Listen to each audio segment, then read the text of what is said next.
त्याचप्रमाणे कोल्हापूरची जागा जी आहे, कोल्हापूरला जिल्ह्यामध्ये 2 जागा आहेत, एक कोल्हापूर आणि दुसरी हातकणंगले जी आहे.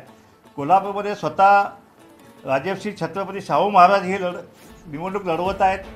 त्या ठिकाणी आमच्या बैठकीत एकमत झालं की शाहू महाराजांचे वंशज या ठिकाणी निवडणूक लढवत आहेत. ते कुठल्या पक्षावरती लढवत आहेत, कुठल्या चिन्हावर लढवत आहेत हा आमचा विषय नाही आहे. पण ज्यांनी आम्हाला पहिल्यांदा या ओबीसीना महाराष्ट्रामध्ये आरक्षण दिलं गेलं त्यांचा वारसदार जो आहे तो या ठिकाणी निवडणूक लढवत आहे.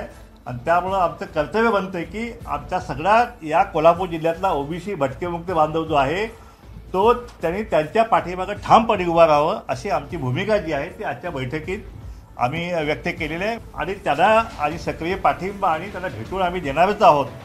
त्याचप्रमाणे हे आमच्या ओबीसीचं आरक्षण जे आहे ते सध्या धोक्यात आलेलं आहे.